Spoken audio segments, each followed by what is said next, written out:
외국의 건물은 좌우 대칭 깔끔하게 왼쪽과 오른쪽을 똑같이 만들지만 우리는 똑같은 좌우를 똑같이 만드는 것을 아주 못마땅하게 생각하고 그것이 자연적인 모습이 아니라는 것을 너무 잘 알고자 합니다. 전등이 발견되기 전까지 가장 밝은 집은 한옥이었습니다. 차고지가 있기 때문입니다. 한국문은 비대칭미와 자연미와 단순미가 삼박자가 만들어내는 위대한 건축물입니다.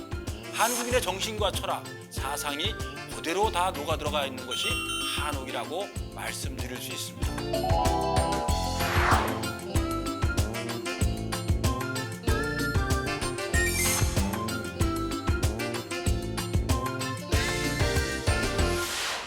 안녕하세요. 신광철 작가입니다. 오늘은 극단의 한국인, 극단의 창조성이라는 책 내용에 들어있는 한옥에 대한 부분을 말씀드리도록 하겠습니다. 제 인생에 중요한 한 계기를 마련했던 적이 있습니다. 그것이 바로 저는 한옥을 만나는 계기였습니다. 저는 어느 날 인문학, 그러니까 그 중에서도 이제 문학 쪽에 관심을 가지고 글을 써왔는데 출판사 사장과 개인 자리에서 전 제안을 하나를 받습니다. 책을 한 권을 써달라고 얘기를 해서 무슨 책입니까? 이렇게 물어봤더니 그 출판사 사장님이 이렇게 말씀하십니다. 한옥에 대한 책을 한 권 써주시죠. 저한테 이렇게 부탁을 했습니다. 한옥에 대해서 아는 사람은 세상에 우리나라에 많은 듯하지만 의외로 없습니다. 그러니까 한옥을 짓는 사람은 우리나라에 100명, 1000명이 넘지만 아쉽게도 한옥을 인문학적으로 또 한국적인 철학에서 풀이한 책은 없습니다라고 얘기를 하더라고요. 저는 그때 깜짝 놀랐습니다. 그럼 제가 어떻게 쓸 수 있습니까? 그랬더니만 그분이 이렇게 말씀하십니다. 저하고 같이 공부를 하면서 시작하셔도 전혀 문제가 되지 않습니다.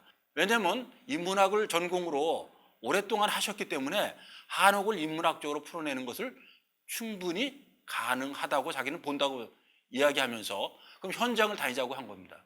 우리나라에 한 30여 개의 한옥 마을을 탐방을 합니다.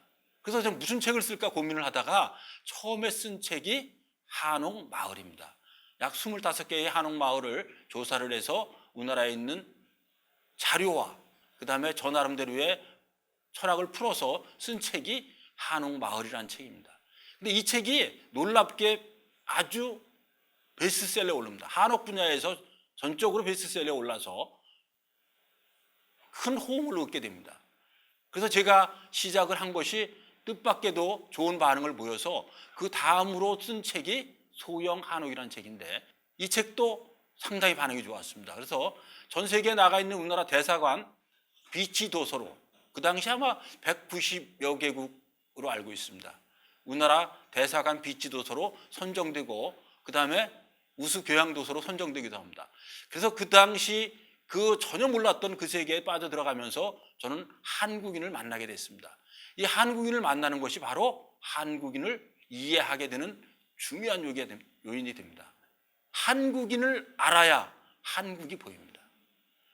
한옥을 알아야 한국인의 집이 보입니다. 한국인의 정신과 철학, 사상이 그대로 다 녹아들어가 있는 것이 한옥이라고 말씀드릴 수 있습니다. 그래서 오늘 지금부터 한옥에 대한 얘기를 잠시 하도록 하겠습니다. 근데 한옥에 대한 얘기를 하려면 먼저 이해되어야 할 부분이 있습니다. 그것은 한국, 중국, 일본 이 세 나라의 문화를 비교하는 것이 아주 중요한 요인이 됩니다. 물론 서양과 비교하는 요인도 필요하지만 이 세 나라가 더구나 인접하고 있는 국가로서 필요한 것이 한옥의 중요한 요인이 됩니다. 그럼 먼저 이 세 나라의 문화를 비교해 보도록 하겠습니다. 우선 비슷한 점이 너무 많은 것이 이 세 나라입니다. 중국과 한국, 일본은 다 같이 동북아에 위치하고 있습니다. 그 다음에 한자 문화권, 유교 문화권을 가지고 있습니다. 그럼에도 불구하고 너무나 다른 문화적 특성을 가지고 있는 것이 이 세 나라입니다. 나라로 이 세 나라를 사람으로 비교를 하면 확연하게 드러납니다. 중국 문화를 저는 이렇게 말씀드릴 수 있습니다. 중국 문화는 사람으로 이야기하면 황제의 문화라고 저는 얘기를 합니다. 황제는 힘, 권력으로 다 통치를 합니다. 힘의 원리로 백성을, 인민을 통치하는 것이 중국 정치라고 얘기할 수 있습니다. 그래서 이것은 어떻게 표현되느냐, 직접적으로 나타나는 것이 과장과 과시입니다. 그래서 중국 문화는 크고 높고 웅장하고 화려합니다. 큰 것은 한없이 크고 작은 것은 한없이 작게 만듭니다. 그래서 인간 이상, 인간을 넘어선 인간을 유축하게 만드는 이러한 문화 요소를 가진 것이 중국 문화입니다. 그래서 자금성, 만리장성, 도자기를 만들어도 진짜 크게 만듭니다. 우리 키보다 훨씬 큰 2m 이상의 되는 도자기를 만들기도 하고 화려하게 만듭니다. 또한 문학에서도 그런 독특한 면을 가지고 있는 것이 중국 문화입니다. 그것이 무협지입니다. 웬만한 사람, 여러분들 영화 보셨으면 느끼지만 다 날아다닙니다. 중국 문화를 한마디로 얘기하면 힘의 과시에 의해서 과장과 과시, 그래서 크고 높고 웅장하게 만들고 그것이 만리장성과 자금성으로 말씀드린다고 요점을 말씀드릴 수 있습니다. 일본의 문화는 사람으로 이야기하면 무사의 문화라고 얘기할 수 있습니다. 무사로 상징되는 것이 칼입니다. 칼은 두렵습니다. 그래서 일본 문화는 틀 안에 갇히는 것이 일반적이라고 얘기할 수 있습니다. 일본 문화는 예의 바르고 깍듯하고 그 다음에 인사성 바르고 뒷담화 할지 모르는 그런 좋은 국민성이 있지만 그 문화성에 직접적으로 중요하게 작용하고 있는 것은 칼입니다. 칼에 숨어야 되는 것이 있습니다. 이 칼의 문화를 우리가 정상적으로 얘기를 하면 정형이라고 얘기를 합니다. 이 정형은 틀이라고 얘기할 수 있습니다. 그러니까 법, 관습, 도덕, 예의의 뒤에 숨는 겁니다. 칼이 두려우니까 그것을 잘 지킴으로 해서 칼에 직접적인 공격을 받지 않을 수 있는 방법을 찾아낸 것이 일본의 문화라고 얘기할 수 있습니다. 그래서 이 정형의 문화는 어떻게 나타나느냐? 좌우 대칭이 완벽하게 됩니다. 상하 비례가 잘 됩니다. 그래서 모든 것이 다 규격화되고 깔끔하고 그 다음에 정형화라는 건 어떤 틀 안에 모든 것을 다 맞춰내는 것을 잘합니다. 그래서 일본인들은 창조 능력보다는 관리 능력이 아주 뛰어난 모습을 보여주고 있습니다. 그럼 마지막으로 제가 한중일 중에서 한국을 말씀드리면 극단의 문화를 가지고 있다. 그것도 한쪽의 극단이 아니라 양쪽 극단을 같이 가지고 있다고 말씀드릴 수 있습니다.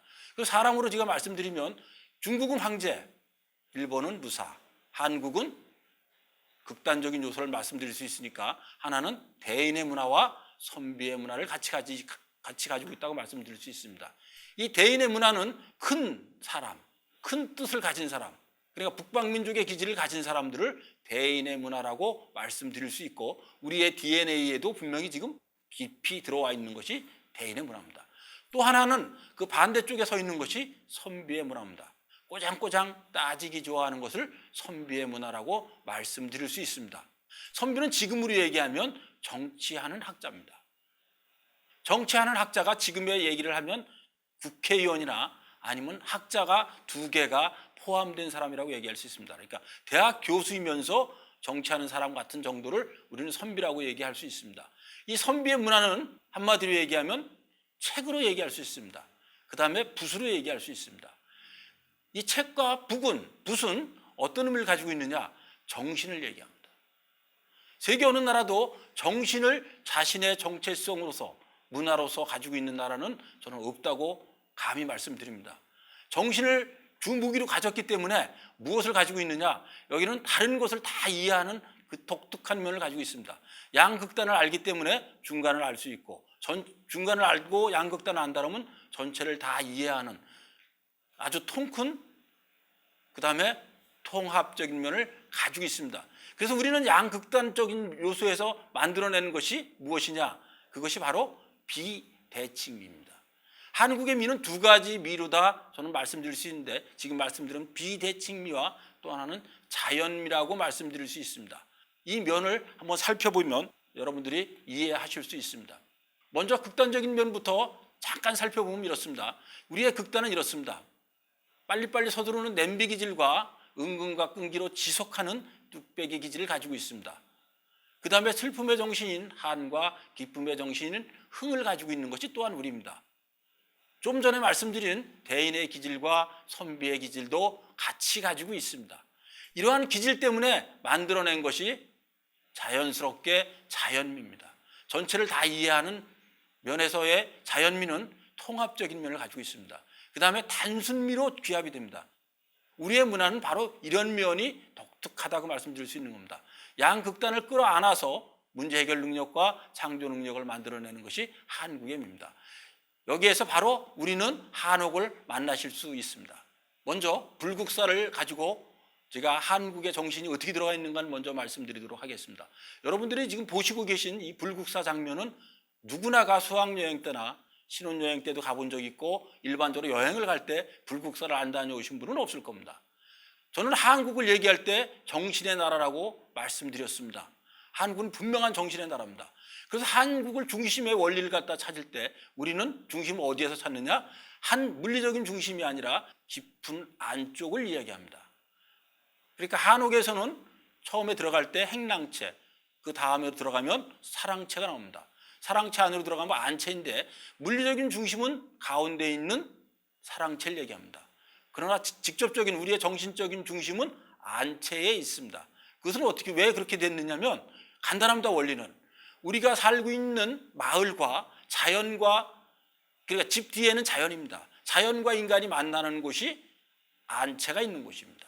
깊은 쪽에 있는 겁니다. 우리는 인체의 원리, 자연의 원리, 물리의 원리에 의해서 원리를 전체적으로 파악하고 나서 중심을 찾아내는 것이 한국인입니다. 마찬가지로 불국사도 똑같은 원리에 의해서 찾아보시면 됩니다. 여러분들이 지금 보고 계신 저 화려한 장면, 저것은 놀랍게도 담입니다. 담을 저렇게 건축물로서 완성시킨 나라가 있으면 대단할 거라고 봅니다. 더 이상의 나라, 저런 담을 저렇게 아름답게 만들 수 있을까? 저는 저 나름대로 감동에 빠집니다. 그러면 담을 저렇게 만들어 잘 아름답고 화려하고 제대로 본 모습을 갖춘 것으로 만들었다고 이야기를 하면 그 안에 있는 본체 건물은 당연히 더 크고 더 아름답게 만들어야 하는 것이 우리의 일반적인 생각입니다. 그러나 불국사는 반대입니다. 저렇게 화려하게 만든 그 안에 있는 대웅전은 보시면 놀랍게도 단순하고 조촐하고 작게 만들어져 있습니다. 상당히 작습니다. 이것이 분명 정신의 나라에서만이 할 수 있는 독특한 면이라고 볼 수 있습니다. 다른 나라는 자기들이 가지고 있는 중심적인 것을 크고 높고 웅장하고 화려하게 만드는 것이 일반적이지만 우리는 도리어 중심적인 것은 모양이나 크기, 화려함으로 다 나타내지 않고 정신적인 그 본체를 가지고 이야기해야 된다라고 보는 큰 대인의 기질, 그 다음에 선비의 정신적인 면을 그대로 갖추고 있는 것이 한옥입니다. 그래서 한옥에서 가장 깊은 곳이 안채였듯이 불국사에서 가장 중요한 건물을 가장 작게 만들었다는 것도 놀라운 일입니다. 여러분들이 그 다음에 우리는 한국의 미를 한마디로 얘기하면 비대칭미라고 말씀드렸습니다. 이것은 양극단에서 오는 독특함인데 여러분들이 지금 저 대웅전 안에 들어가 있다고 가정을 하고 바깥을 내다보면 보이는 것이 오른쪽에는 석가탑이 있습니다. 왼쪽에는 다보탑이 있습니다. 전혀 다른 모습을 보이고 있습니다. 놀랍지 않습니까? 흔히 어느 나라나 가서 보면 큰 국가의 건물을 보면 국가에서 정체성을 갖다 드러내기 위해서 드린 건물들은 양쪽이 똑같이 만들어냅니다. 근데 우리는 전혀 다릅니다. 오른쪽에 있는 석가탑은 단순하고 남성적으로 생겼습니다. 왼쪽에 있는 다보탑은 아기자기하고 여성적으로 생겼습니다. 저만 그렇게 보이는 거 아닐 거라고 보입니다. 분명히 오른쪽은 단순하게 사각형 모양이 그 안에 들어 있습니다. 그다음에 다보탑은 아기자기하고 진짜 이쁩니다. 전혀 다른 남성적인 오른쪽의 석가탑과 여성적인 다보탑의 모습을 같이 배치시킨 것 놀라운 일입니다. 더 놀라운 것은 여기에서 한 발 더 나아가 보면 압니다. 여러분들이 지금 보고 계신 오른쪽에 있는 석가탑 건너편에는 범영루라는 누각이 있습니다. 그 범영루의 누각은 어떻게 졌을까요? 석가탑이 남성적으로 지어졌다 그러면 그 건너편에 있는 범영루는 아기자기하고 이쁘게 만들어져 있습니다. 전혀 다른 배치를 만들어내고 있습니다. 또 왼쪽에 있는 다보탑을 건너서 보면 그 건너 보면 좌경루가 있습니다. 그 좌경루는 어떻게 졌을까요? 다보탑이 여성적이고 아기자기합니다. 그럼 그 건너편에 있는 것은 남성적이고 단순하게 줬습니다. 그럼 두 가지를 다 합하면 어떻게 되죠? 아주 종합적으로 안정된 배치가 됩니다. 남성적인 건너편에 여성적인 거 있고 여성적인 다보탑 건너편에 좌경유라는 단순한 건축물을 배치함으로써 전체적인 배치를 안정되게 만들어내는 것이 한국의 놀라운 건축 배치 방식이고 정신이라고 말씀드릴 수 있습니다. 저걸 대석단이라고 얘기하는데 저 안쪽에 있는 다리가 두 개가 있습니다. 하나는 길고 하나는 짧게 만들어져 있습니다.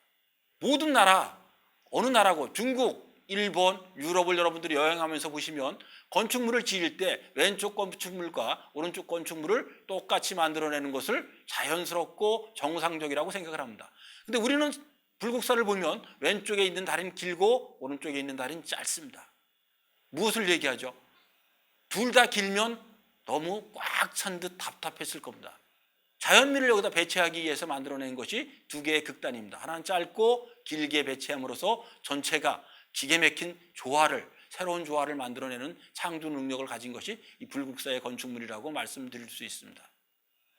이것도 여러분들이 보시고 있는 대석단의 일부인데 여러분들이 여기 가만히 보시면 돌들은 대부분이 행축을 기준으로 만들어져 있습니다. 이렇게 옆으로 있는 것을 차곡차곡 쌓는 것이 일반적인 모양입니다. 근데 불국사의 건축물은 그렇지 않습니다. 이렇게 세워져 있습니다. 입석으로 되어 있습니다. 세계에서도 진짜 보기 드물게 입석으로 만들어져 있어서 불국사는 여러분들이 구경하실 때 시원한 느낌, 아름다운 느낌, 독특한 느낌을 만들어내고 있는 것이라고 제가 말씀드릴 수 있습니다. 이것을 보시면 더 놀라우실 겁니다. 건축물을 지을 때 여러분들이 자금성이나 일본의 오사카성, 히메지성, 그 다음에 베르사유 궁전 어디든 다 여러분들 베르테는 신전 같은 곳을 가보시면 똑같이 잘 다듬어진 돌로 처음부터 끝까지 만들어져 있습니다. 근데 여러분들이 지금 보고 계신 불국사를 자세히 보시면 밑에는 자연석으로 되어 있습니다. 모양도 다르고 크기도 다르고 제멋대로입니다. 그 위에는 잘 다듬어진 돌로 되어 있습니다. 그 위에는 마지막 위에 있는 것은 반다듬으로 되어 있습니다. 다시 한번 설명드리면 밑에는 자연석, 있는 그대로의 자연석, 그 위에는 잘 관리된 정제된 아름다움을 가진 각을 그대로 깎아낸 인공적인 모습을 보이고 그 위에는 인공과 자연이 만난 반다듬으로 되어 있습니다. 이 면이 기계 막힌 겁니다. 우리는 처음에 제가 이런 얘기를 하면 이렇게 얘기하는 분들이 있습니다. 저 제대로 만들 줄 몰라서 저렇게 만든 거 아닙니까? 이렇게 얘기하는데 아닙니다. 진정 놀라고 외국인들이 한국에 와서 놀라는 것이 바로 저런 부분입니다. 모두 대리석으로 잘 다듬어서 만들면 되는데 어떻게 저렇게 만들 수 있을까? 밑에는 그냥 그대로 있는 자연석을, 그 위에는 완전 인공적인 석을, 그 위에는 반다듬을. 여러분들이 상상해 보면 이런 놀라운 창조 능력을 가질 수 있는 것 우리 아니고서는 어느 나라에서도 여러분들이 만나기 어렵습니다. 진정으로 다르게 만드는 것이 어려운 거지 똑같이 대리석으로 전체를 만들거나 전체를 다 자연석으로 만드는 것은 아주 쉬운 일입니다. 저렇게 세 가지로 분리해서 만들었다는 것만으로도 우리의 창조 능력, 위대한 것을 다시 한번 여러분들이 확인할 수 있습니다. 그리고 우리가 이런 얘기 흔히 합니다. 자금성을 다녀오신 분들이 한국의 창덕궁을 구경하면서 우리나라 분들이 하는 얘기입니다. 자금성의 화장실 정도밖에 안 되는 크기라는 자주적인 말을 하는 얘기를 제가 몇 번이나 들은 적이 있습니다. 전혀 아닙니다. 자금성이 세계문화유산이면 창덕궁도 세계문화유산입니다. 자금성은 다시 지을 수 있지만 창덕궁은 다시 똑같은 건물을 지을 수가 없습니다. 이유는 간단합니다. 자금성은 인위적으로 똑같은 모양을 지금 그대로 만들면 되지만 창덕궁은 자연을 바탕으로 한, 그러니까 저 안에 냇물이 있고 길이 있고 산이 있고 오솔길이 있고 연못이 있는 놀라운 자연 그대로를 그대로 두어서 거기다 그 부분에 딱 맞는 건축물을 올려놓은 것이 창덕궁입니다. 자금성 짓는 것이 지금 도리어 지금 현대에서 훨씬 쉬운 일일 수 있습니다. 창덕궁은 저런 요지를, 저런 위치를 북한산과 인왕산이 만나고 북악산이 만나는 이런 아주 기가 막힌 자리에 창덕궁을 앉힌다는 것은 어느 나라에서도 지금 우리 한국에서도 있을 수 없는 일입니다. 저것은 어디에서 올 수 있는 거냐? 저것도 바로 저는 비대칭이라고 말씀드릴 수 있습니다. 여러분들이 창덕궁을 바로 들어가면 만나는 것이 벽입니다. 놀랍게도 우리는 행축을 배축에 대해서 만들어져 있고 자연의 모습 그대로 만들어져 있는 것이 우리의 창덕궁입니다. 그래서 창덕궁이 세계문화유산으로 지정되는 데에는 저 창덕궁 그 자체 인공적인 건축물이 아름다워서라기보다는 비원의 아름다움을 70%로 봐야 됩니다. 저 건축물은 30점 정도로 일반적으로 보는 것이 학자들의 공통적인 특징이라고 말씀드릴 수 있습니다. 그 얘기는 다시 말씀드리면 우리의 건축물은 우리의 한옥입니다. 결국 우리의 한옥은 자연을 빼놓고서는 지을 수 없습니다. 외국에 있는 성들을 가만히 여러분들이 보시면 평지 위에 젖어 있거나 꼭대기 위에다 젖어 있습니다. 단순하게 젖어 있습니다. 근데 우리의 건축물은 늘 자연을 그대로 품어 안는 것을 볼 수 있습니다. 이것도 보시는 것도 이것도 역시 비대칭적인 면을 그대로 보여주고 있는 것입니다. 우리가 우리를 얘기할 때 종묘를 얘기할 때 저는 시간의 건축물이라고 감히 말씀을 드립니다. 왜 시간의 건축물이냐? 저것은 역사와 더불어서 세 번의 증축을 크게 하는 가운데 지금으로 완성된 건축물입니다. 근데 어느 나라나 좌우 대칭을 기본으로 한다고 하는데 우리의 가장 중요한 건축미는 좀 전에도 말씀드렸지만 비대칭입니다. 저 정정 건물을 지으면서 한 조선의 아주 상징적인 조선의 가장 중요한 건축물 중에 하나인 건물을 지으면서 놀랍게도 좌우가 다릅니다. 여러분들이 보고 계신 저 그림의 오른쪽은 해랑으로 되어 있습니다. 왼쪽은 수락관으로 되어 있습니다. 전혀 다르게 되어 있습니다. 다른 나라는 어떻게든지 통일시키려고 했을 건데 우리는 다른 것은 다 통일시키면서 마지막에 한 부분은 해랑과 수락관으로 하나는 창고로 쓰고 있고 하나는 사람이 다니는 해랑으로 사용하고 있습니다. 이것이 우리나라의 비대칭미의 기계 막힌 멋이라고 얘기할 수 있습니다. 다른 어느 나라에서도 찾아볼 수도 없고 유래가 드문 아주 건축물을 만들어내는 것이 우리의 한옥입니다. 여러분들이 한옥을 보시면 제일 먼저 느낄 수 있는 것이 바로 이런 점입니다. 한옥은 일단 들어가서 소설대 문을 들어가서 정면으로 보면 좌우가 전혀 대칭이 되지 않습니다. 저는 그 많은 건물을 다녔음에도 대칭되는 건물을 만나본 적을 거의 없습니다. 외국의 건물은 좌우 대칭 깔끔하게 왼쪽과 오른쪽을 똑같이 만들지만 우리는 너무나 다르게 만듭니다. 지금 여러분들이 보고 계신 이 부석사 건물도 마찬가지입니다. 정면의 부석사 건물을 가운데로 중심으로 찍었는데 밑에 있는 건물들, 이어져 있는 건물입니다. 이어져 있는 건물은 방향이 틀어져 있습니다. 여러분들이 올라가시다 보면 놀라운 일을 발견하게 되는데 어느 건물이나 대부분이 절에서도 가보면 그 절 중앙에서 쭉 따라 올라가면 방향이 틀어져서 대웅전이 자리 잡고 있습니다. 이것도 바로 방향이 틀어져서 대웅전이 자리 잡고 있습니다. 이것이 한국의 건축물입니다. 우리는 똑같은 좌우를 똑같이 만드는 것을 아주 못마땅하게 생각하고 그것이 자연적인 모습이 아니라는 것을 너무 잘 알고자 합니다. 인공으로 다 완성된 건축물을 우리는 한옥에서 볼 수가 없고 인공으로 완성된 것을 우리는 완전한 건축물이라고 보지도 않습니다. 우리 한옥은 늘 비대칭 속에서 자연스러움과 완성을 찾아내고자 하는 것이 우리의 건축물입니다. 한옥은 두 개의 문화가 만났다고 제가 말씀드릴 수 있습니다. 하나는 남방문화입니다. 또 하나는 북방문화입니다. 남방문화는 마루로 대표됩니다. 북방문화는 온돌로 대표됩니다. 두 개의 문화가 하나의 건축물 안에서 독립적으로 만난 것이 한옥입니다. 남방문화의 마루는 흔히 세 가지 요인에 의해서 지어졌다고 말씀드릴 수 있습니다. 우리나라로 보면 원두막이라고 말씀드릴 수 있는데 우선 습기를 피하기 위해서, 그 다음에 적을 피하기 위해서, 적이 공격해 올 때 높은 데에 있으면 관망할 수 있고 직접적인 공격을 피할 수 있기 때문에 또 그렇습니다. 또 빗물을 피하기 위해서 아주 좋은 방법이기도 합니다. 그 다음에 관망할 수 있는 방법으로서도 좋은 방법이기도 하고요. 그 다음에 온돌이 있습니다. 온돌은 북방민족의 유산이라고 할 수 있습니다. 우리는 북방민족의 한 종족이었었고 한 민족이었다고 저는 감히 말씀드립니다. 우리에게 고구려 백제, 단군, 환국, 단국으로 이어진 그 모든 나라들이 다 북방 쪽에 위치하고 있습니다. 이 북방에서 처음으로 만들어진 것이 온돌입니다. 근데 온돌은 우리가 얘기하는 통구들과 그 다음에 쪽구들이 있습니다.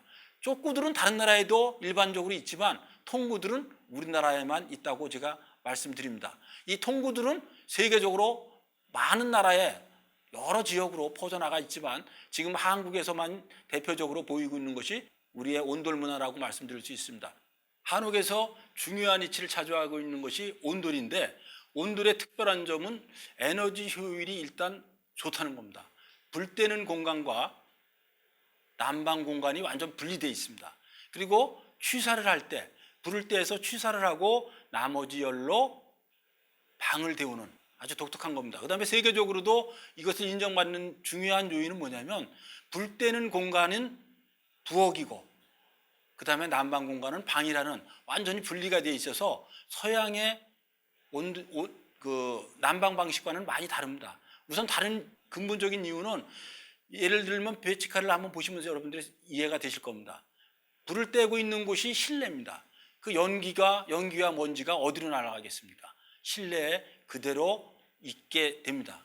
근데 우리는 불 떼는 공간에서는 식사 준비를 하는데, 거기서는 완전히 연기가 다른 곳으로 빠져나가고 난방 공간은 방에서 아주 쾌적하게 맺을 수 있는 것이 이 온돌이라고 말씀드릴 수 있습니다. 우리가 그리고 온돌을 우리말로 순수하게 얘기하면 구들입니다. 구들은 구운 돌입니다. 돌을 구워서 뜨겁게 만들어서 그것을 난방에 이용한 것을 얘기하는데, 우리가 알고 있는 것과는 많이 다르게 일반적으로 서민들이 사용을 했다가 고려시대에는 불교 쪽에까지 들어갑니다. 사찰로 들어갔다가 우리나라에서 왕족들이 사용한 것은 조선 중기나 되어서 교회 사용하게 됐다는 것은 우리가 알고 있는 상식과는 좀 다른 면이 있습니다. 가난한 사람들이 가장 많이 사용한 것을 온돌이라고 말씀드릴 수 있습니다. 우리가 한옥을 들어가면 이런 얘기 많이 합니다. 춥고 어둡고 불편하다고 말씀들 많이 하십니다. 그럼 저는 그때 이렇게 말씀드립니다. 지금 현대 건축물과 비교했을 땐 분명히 춥고 어둡고 불편합니다. 그럼 자금성은 지금 현대 건축과 비교하면 춥고 어둡고 불편하지 않을까요? 베르사유 궁전은 춥고 어둡고 불편하지 않을까요? 당연히 춥고 어둡고 불편합니다.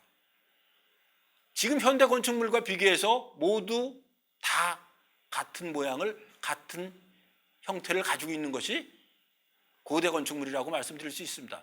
그러면 저는 이렇게 말씀드릴 수 있습니다. 춥다고 얘기하는데, 세계에서 보일러가 발명되기 전에 가장 따뜻한 집은 온돌이었다고 하면 말씀드립니다.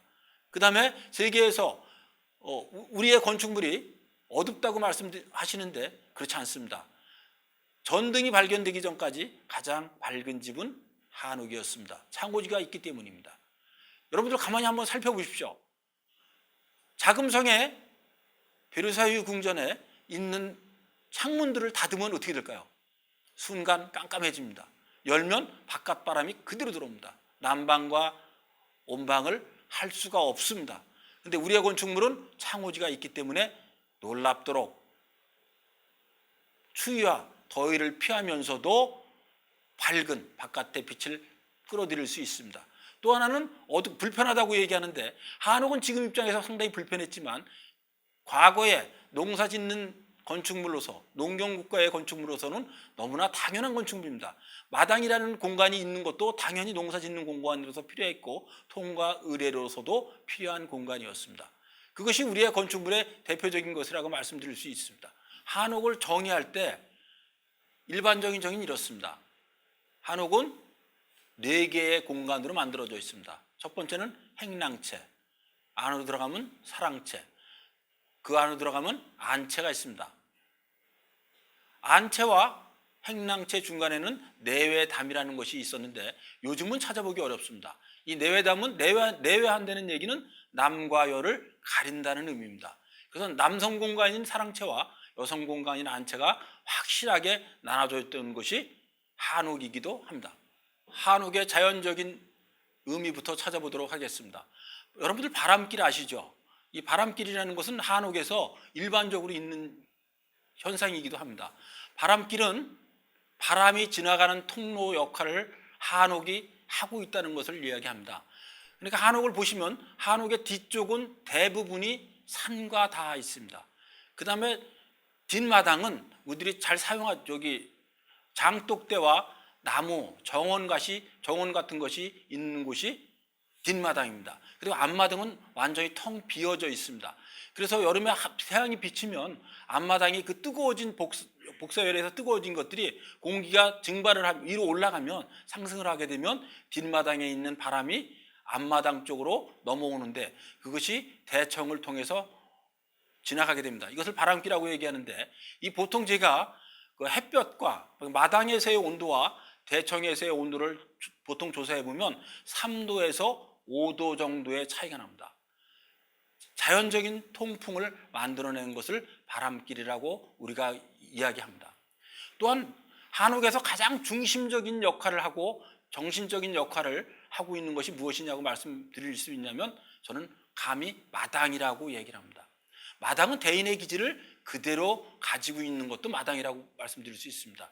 제가 한옥을 얘기할 때, 대인의 기질을 얘기할 때 말씀드릴 수 있는 것의 대표적인 요인은 뭐냐면 이런 겁니다. 대인은 큰 뜻, 큰 마음,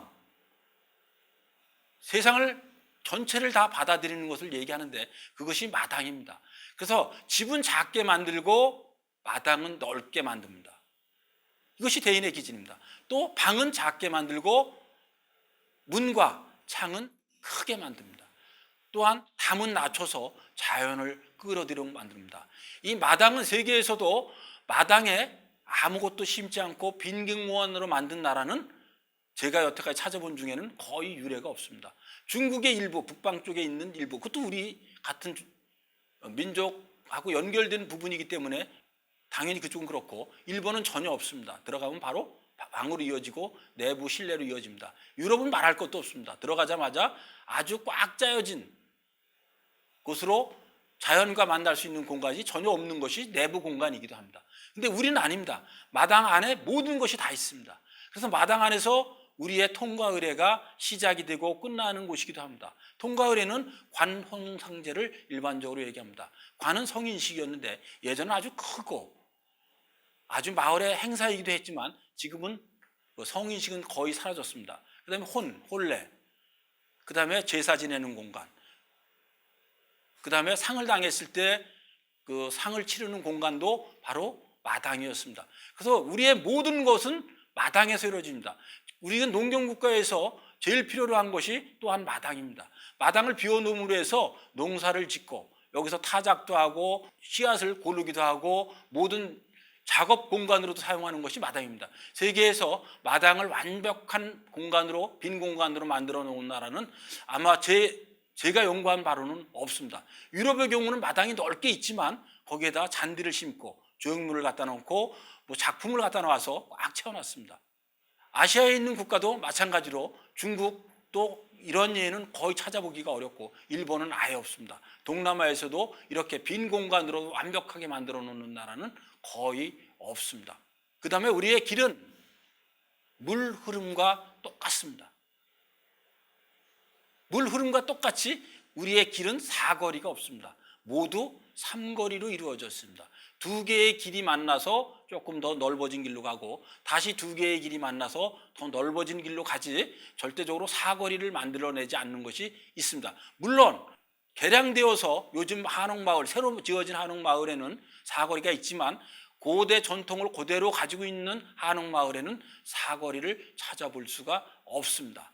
그 다음에 중심의 원리도 당연히 큰 길에 있지 않고 삼거리에서 나누어지고 다시 만나고 나누어지고 다시 만나는 것이 우리의 한옥이라고 말씀드릴 수 있습니다. 그 다음에 우리가 한옥을 얘기할 때 진정 중요하게 여태까지 여겨왔던 것 중에 하나인데 지금은 많이 사라졌습니다. 풍수지리학을 말씀드릴 수 있습니다. 풍수지리학은 바람과 물과 땅을 연구하는 학문입니다. 우리가 미신이라고 하시는 분들도 있지만 이것은 과학적인 원리에서도 진정으로 중요하고 필요한 원리로 받아들일 수 있습니다. 풍수는 우리가 일반적으로 생각하는 것과 많이 다른 면이 있습니다.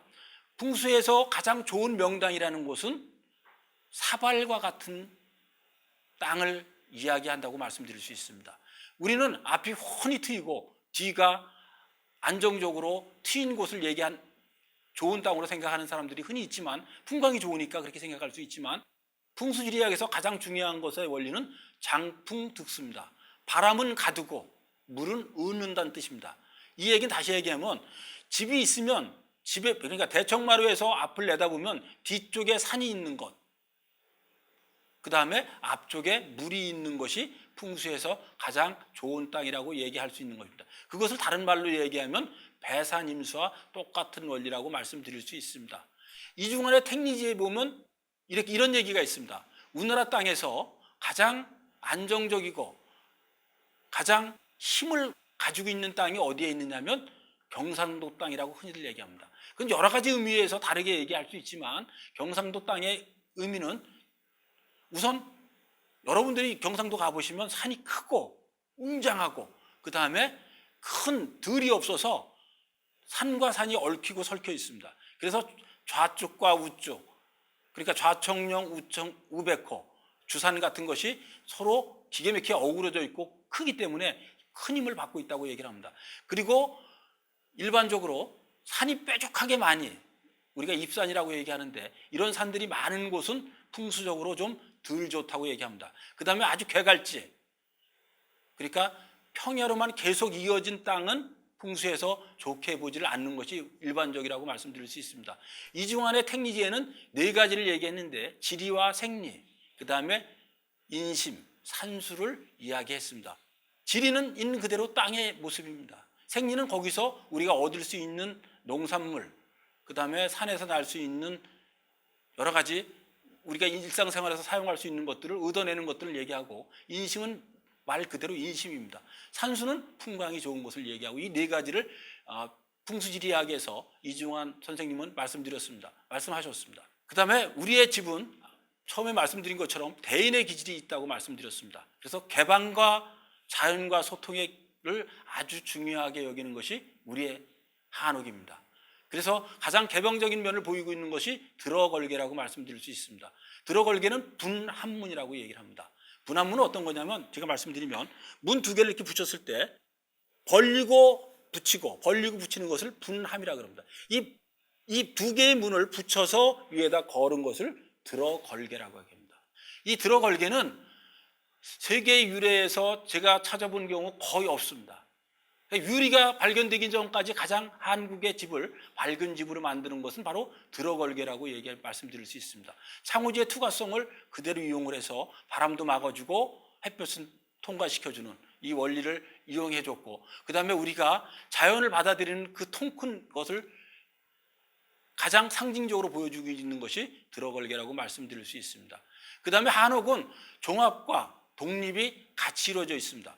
그 한 채 한 채는 독립적으로 완성된 모습을 보이고 있지만, 전체적으로는 네 개의 공간, 그 다음에 그 한 채 한 채가 전체가 어우러져서 한 집을 만들어내는 것이 한옥입니다. 그래서 채와 동, 지형의 층위의 원리에 의해서 한옥은 만들어져 있습니다. 그 다음에 우리가 이제 한옥에서 그런 얘기 많이 합니다. 한옥은 너무 적어서 들어갈 때 불편하다는 얘기를 많이 하는데, 그건 우리가 지금 우리 키하고 그 당시의 키가 확연히 달랐던 것이 1번 첫 번째라고 말씀드릴 수 있습니다. 그건 뭐냐면, 우리 조선시대 때 사람을 남자 평균 키가 한 159에서 160 정도였다고 그러는 것이 일반적인 학자들이고요. 여성 키는 150도 안 됐다고 그럽니다. 이 키로 다닐 수 있는 것과 지금 우리가 170, 180 된 키로 예전에 한옥을 다니는 것은 많은 차이가 있습니다. 그럼 우리가 어떻게 만들었느냐? 그 한옥의 높이는, 방은 앉은 자리 높이 선 높이입니다. 사람을 160으로 봤을 때 앉은 자리 높이 선 높이를 더하면 방입니다. 그 다음에 마루는 선키에서 선키, 그러니까 선키를 2배 한 것이 마루입니다. 그 높이가 되는 겁니다. 그러니까 방은 앉은 자리 높이와 선키고, 그 다음에 마루에서 공간은 선키와 선키를 연결한 것이 한옥의 높이라고 말씀드릴 수 있습니다. 그 다음에 이제 한옥에서 우리가 이제 멋지게 보이는 면이 몇 가지 점이 있습니다. 우선 차경이 그렇고, 기와선이 그렇고, 지붕선이 그렇습니다. 그다음에 이제 용마루, 내림마루, 추녀마루가 있고 추녀안곡이 있는데 한번 살펴보도록 하겠습니다. 그다음에 우리가 일반적으로 얘기하는 안허리곡이라는 것은 그 처마와 처마 사이에 있는 그 선이 안쪽으로 휘어져 있습니다. 그래서 이 안허리곡인데 여러분들이 우측 상단에 보이고 있는 것이 바로 안허리곡입니다. 기계 막히게 아주 아름답게 만들어져 있습니다. 그다음에 귀소슴이라는 것도 있습니다. 이 귀소슴은 왜 만들어 놨느냐? 우리가 이제 그 무량수전 배울림 기둥위에서라는 여러분들이 그 책 제목이 생각이 나실 줄 알고 있습니다. 그 무량수전 배울림에 보면 중간 부분 한 3분의 1 지점을 배가 볼록하게 만들었는데 그걸 배흘림 기둥이라고 얘기합니다. 근데 우리는 이런 그 눈의 착시 현상을 막기 위해서 만든 겁니다. 사막 같은 곳에서 멀리서 보면 허리가 뚝 끊어진 것처럼 보입니다. 신기루 현상에 의해서 보이는 것처럼. 그래서 이런 눈의 착시 현상에 의해서 집들도 지으면 똑같은 모양 일자로다가 내림선을 일자로 만들어 놓으면 처져 보입니다. 그리고 집이 무너질 것 같은 모양을 보이는 것이 이 눈의 착시 현상에 의해서 그렇습니다. 그래서 그것을 방지하기 위해서 만든 것이 귀소슴입니다. 그러니까 귀를 약간 올라가게 만드는 겁니다. 안곡도 같은 원리라고 말씀드릴 수 있습니다. 한옥이 상당히 과학적이긴 하지만 더 놀라운 것은 과학의 인본을 들여놨다는 것이 저는 아주 특별한 점이라고 말씀드릴 수 있습니다. 우선 그랭이 기법, 덤벙주초, 안허리곡, 오금법 이런 것들이 있는데 오금법이라는 것이 있습니다. 건축물을 우리가 지으면 4개의 기둥을 여러분들이 상상을 해보시면 됩니다. 4개의 기둥 위에 볼을 얹고 석가래를 얹고 잘 지었을 때 그럼 4개의 기둥을 어떻게 지어야 되느냐? 똑바로 직각으로 세워야 되는 것을 우리가 일반적으로 정상이라고 생각을 합니다. 근데 우리 한옥 건축에서는 다른 면을 찾아내고 있습니다. 그것이 놀랍도록 과학적이고 더 인본적인 모습을 보이고 있는 것이 바로 그겁니다. 여러분 기둥을 똑바로 직각으로 4개의 기둥을 똑바로 세우지 않고 안쪽으로 약간 기울어지게 세웠습니다. 그럼 멀리서 보면 벌어져 보이는 모습이 제대로 보이기도 하고 더 튼튼하게 보입니다. 오금은 어디냐면 우리가 무릎 뒤쪽을 오금이라고 얘기합니다. 구부러지는 모양을 그대로 본따서 오금법이라고 얘기하는데 그것을 건축에도 그대로 받아들여서 똑바로 세우지 않고 안쪽으로 약간 기울어지게 해서 더 튼튼하기도 하고 그 다음에 건축이 더 안정된 모습을 보이도록 만들어낸 인본의 건축이라고 말씀드릴 수 있습니다. 또 하나 진정 이것은 진짜 놀라운 일인데 세계 어느 나라도 건축물을 지으면 10m씩 기둥을 10m씩 졌다 그러면 똑같이 10m 높이로 그러니까 물 같은 거를 우리가 이렇게 수평을 잽니다. 수평을 쟀을 때 똑같이 얘기를 할 수 있는데 놀라운 건 이겁니다. 서양 건축이나 어느 나라 건축도 다 보면 좌측과 우측을 똑같은 높이로 다 만드는 것이 세계 건축물의 일반적인 현상이고 당연한 원리입니다. 이게 또 과학의 원리이기도 합니다. 근데 우리의 건축물은 과학의 인본이라고 말씀드렸습니다. 이것은 바로 이겁니다. 이 건축물이 이걸 집이라고 여러분들이 가상을 했을 때 저거 한가운데 있으면 이것이 기울어 보이지 않습니다. 똑바로 있으니까. 근데 옆으로 이렇게 가면 기울어져 보입니다. 이 기울어지는 것을 보정하는 것이 한국의 건축물이라고 말씀드릴 수 있습니다. 어떻게 했느냐? 지붕의 높이가 달라서 기울어진 것이 아니라 눈의 착시 현상에 의해서 기울어진 것을 누가 대목수가 내려와서 정면에서 바라보고 그 눈 높이를 조정을 합니다. 그러니까 과학적으로는 정확하게 수평을 이루고 있는 건데 그것을 눈의 착시에 의해서 기울어 보이니까 늘 볼 때마다 불안정해 보입니다. 그래서 이 불안정한 것을 보정하는 것이 우리의 한국의 건축법입니다. 예를 들면 기울어져 보이면 목수가 그것을 보정을 해서 한쪽을 완전히 기울어지게 만들어서 수평을 만들어내는 놀라운 과학의 인본의 건축물이 한옥이라고 말씀드릴 수 있습니다. 그리고 그랭이 기법은 우리나라에서 가장 많이 쓰는 기법이기도 합니다. 다른 나라에서도 있고 이런 거는 잉카 제국의 사람들도 많이 사용했던 것인데 같은 계통이었기 때문에 그것이 그쪽까지 전해지지 않았나 하는 생각은 같습니다. 예를 들면 돌에 기울어진 모습 그대로를 큰 돌이 원으로 기울어져 있으면 그 주위에 있는 돌을 갖다 붙일 때 같이 기울어지도록 똑같이 해서 밀착되도록 만든 것입니다. 불국사에서도 있는 그대로를 그대로 보여주고 있는데 아쉬운 것은 지금 저 불국사는 2번의 큰 지진을 맞아서 약 7도 이상의 지진을 2번 맞았다는 그 과학적인 설이 있습니다. 그래가지고 지금 저렇게 다 틈이 있지만 종이 한 장도 들어갈 수 없는 틈을 그대로 만들어가지고 기울어진 대로 원천 모양대로 만들어지는 것이 그랭이 기법입니다. 덤벙주초는 생긴 모양대로 덤벙덤벙 생겼다 그래서 덤벙주초입니다. 저 덤벙주초는 우리가 똑같이 그리고 건축물을 지으면 완전히 수평을 만드는 다음에 건축물을 올리는 것이 일반적인데 우리는 그 지형에 있는 그대로 그 다음에 땅의 모양 그대로를 유지를 시키면서 건축물을 수평으로 올립니다. 그러다 보니 덤벙주초도 그대로 사용하는 있는 그대로의 모습을 받아들이는 것이 우리의 덤벙주초라고 말씀드릴 수 있습니다. 그 다음에 이제 한국의 미를 가장 대표적으로 말씀드릴 수 있는 것이 저는 도랑주 기법이라고 말씀드립니다. 도랑주 기법은 우리나라 건축에서만 보이는 아주 독특한 기법입니다. 도랑주 기법은 기둥을 세울 때 독특하게 세우는 건데 기둥을 여러분들이 10개를 세운다면 10개의 기둥을 똑같이 사각으로 만들거나 원형으로 만들어서 기둥을 만듭니다. 근데 우리는 10개의 기둥 중에서 1개 내지 2개의 기둥을 다르게 만들어냅니다. 놀랍지 않습니까? 지금 여러분들이 보고 계신 저 그림 자체가 도랑주 기법으로 만들어진 건데 저것이 구례 화엄사에서 조금 더 올라가면 구층암이라는 곳이 있습니다. 구층암에 있는 모가나무입니다. 저 기둥을 옆에 있는 기둥들은 원형으로 아주 똑같이 일정한 거리에 만들어 놓고서 저 도랑주 기법이라는 이런 겁니다. 나무를 가지만 치고 껍데기만 벗겨서 그 모양 그대로를 두고 기둥으로 사용하는 겁니다. 그래서 제가 예전에 제주도를 놀러 간 적이 있었는데 한옥을 자기 자신이 직접 지었다고 그러는 분입니다. 그분이 자기 집을 자랑을 하면서 집에 들어갔는데 집은 안정적으로 잘 지어져 있었습니다. 그런데 실내로 들어가 보니까 저도 깜짝 놀랐는데 저 도랑주 기법에 의해서 기둥 하나를 저런 기둥을 방 안에 거실에 세우는 것을 제가 보고 제가 물어봤습니다. 아니 저 기둥이 다른 건 다 똑같은데 저거 왜 특별히 다르게 만들어 놨습니까? 저는 도랑주 기법이라는 걸 알고 있었지만 제가 한번 떠보기 위해서 그렇게 여쭤봤더니 그분이 이런 말씀을 하십니다. 기둥 똑같은 걸 세워놨더니 뭔가 답답하고 획일적이어서 저런 좀 자연목 그대로 갖다 자기가 옮겨놨다. 그랬더니 비로소 안정된 기분을 느꼈다는 얘기를 그분이 하시더라고요. 우리나라의 도랑주 기법의 받아들임도 바로 거기서 오는 겁니다.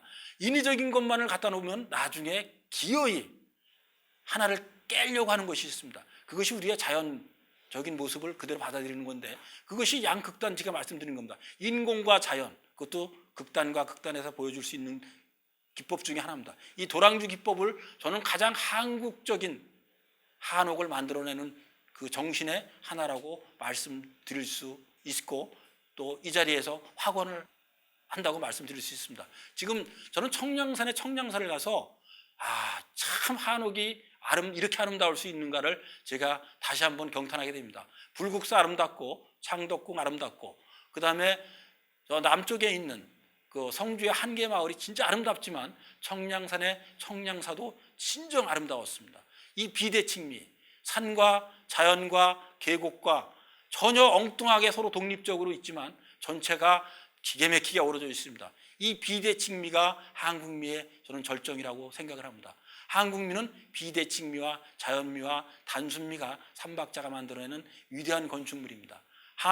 한국인이 만들어내서 더욱 빛나고 한국의 정신이 들어가서 더욱 빛나는 건축물이라고 말씀드리면서 여기서 마치겠습니다.